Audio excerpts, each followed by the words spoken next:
Om Bhurбhuvah Tatsaviturvarenyam Bhargo Devasya Dhimahi Dhiyo Yonah Prachodayantam.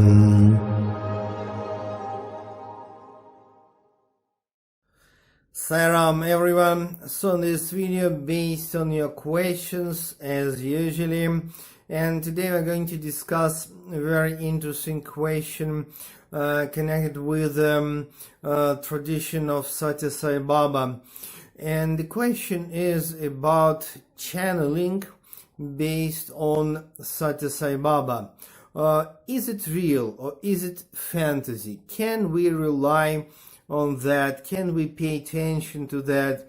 Or is it just spiritual madness? Let us just discuss it and contemplate the situation. Okay, Sathya Sai Baba actually left his physical body 2011.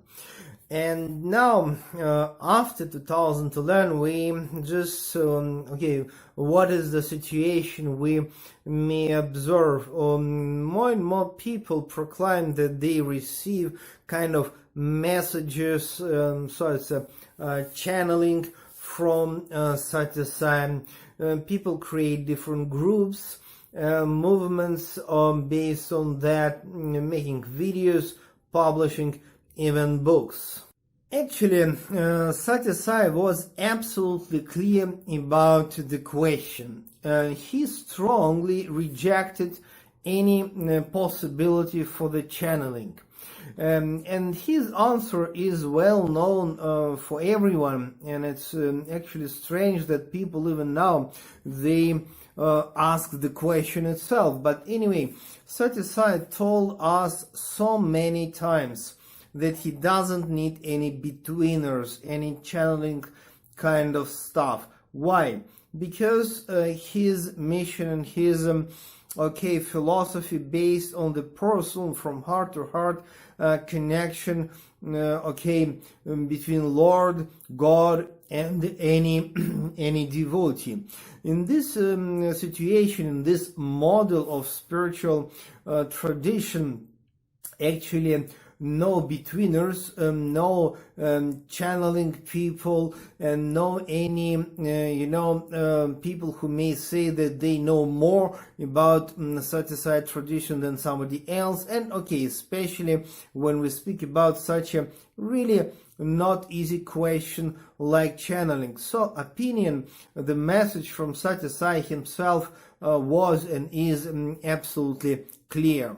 Of course, so let us remember that now we are living in an age which is after 2011, and that's very important to remember. Why?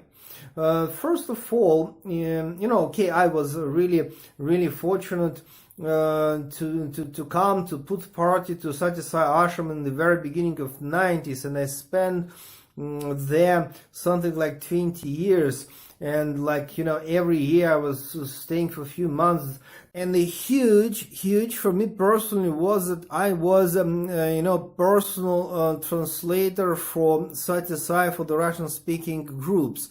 And let me be clear, I was not only the one, actually in 90s and after 2000, I think it was maybe 4 or 5 different Russians who translated for Swami, but I was one of them.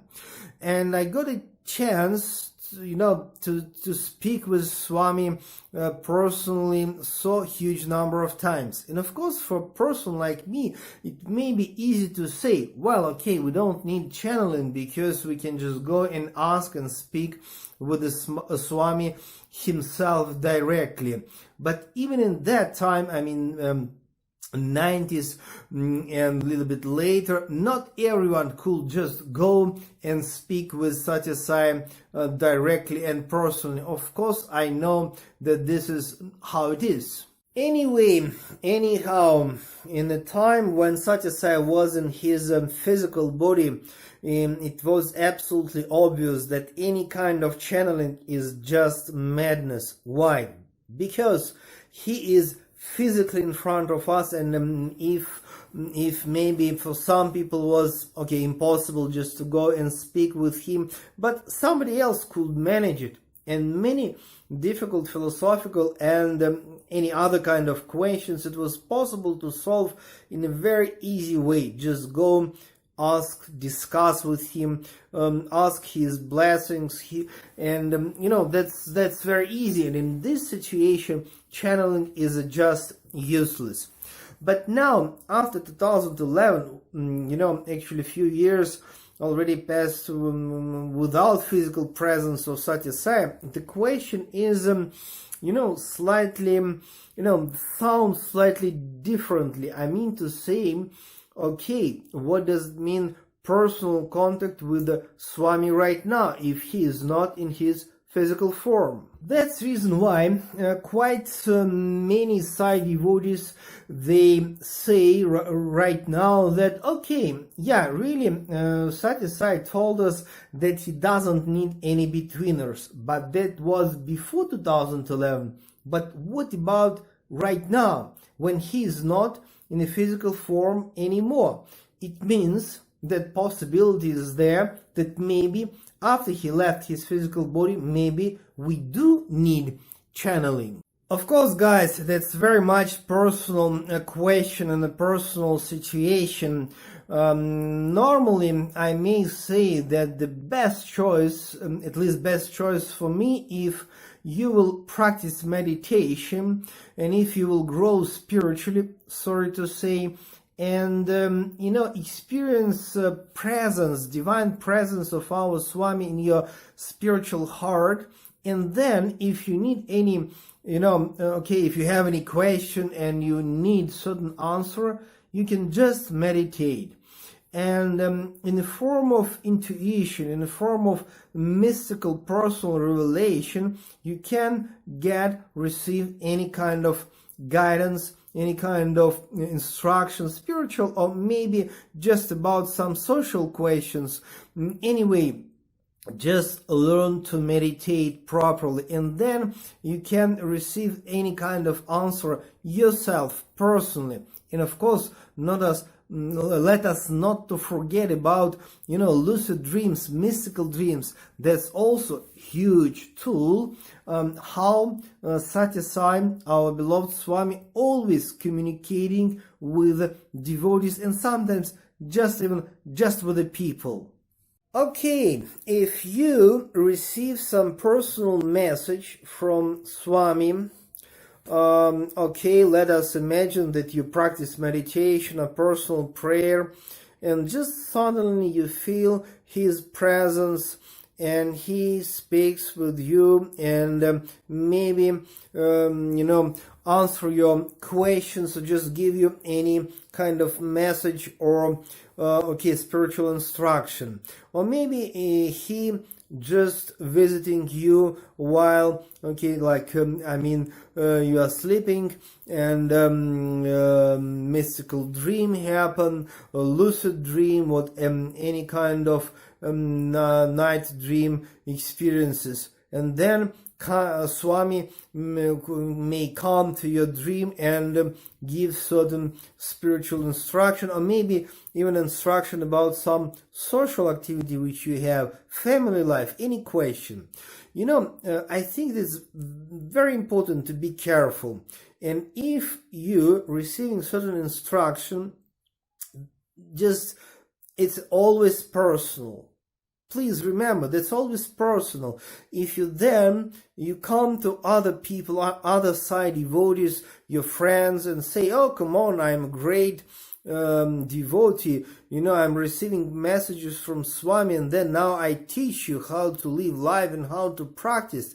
If you will do this, that will be not really nice, because I remember even just an interview time, and Swami could give any spiritual or maybe social advice, but it was always very much personal. And if I remember even many interesting, very unusual stories when he could say to somebody, okay, you have to practice mantra meditation, and to the next interview he could say to the next group that no, mantra meditation is useless. It was my personal experience when Swami could teach yogic exercises, pranayama, breathing exercises personally. That's wonderful. But the next interview, he could say that all yoga exercises absolutely useless, spiritually and in any sense.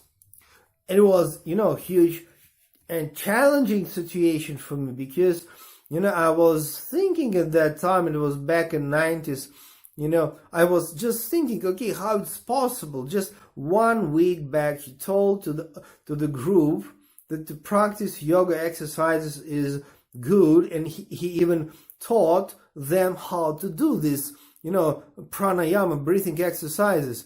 And now he's telling that that's useless. How it's possible? At that time, it was very challenging for me.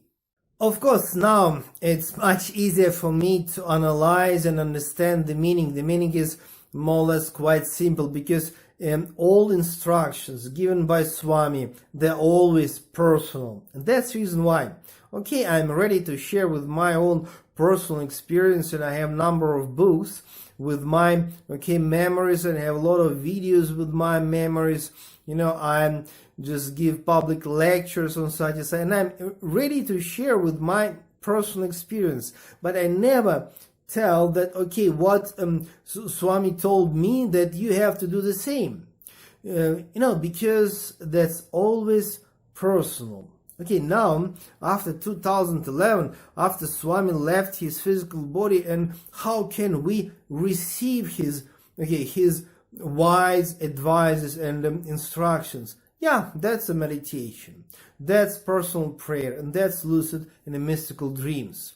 But remember, all of that instructions and advices and information, very much personal. Because if you will lose control, and if your ego will jump, then you easily can, proclaim yourself as the very special person, and then it will be very unfortunate situation for you, and you will start any kind of group or maybe new ashram and proclaim yourself as a special messenger. That exactly happened now. Some of that so-called messengers or channeling guys, more famous and more rich. Some of them, less famous. Actually, my life in put part in different parts of the world, when I meet Sai devotees, Sai communities,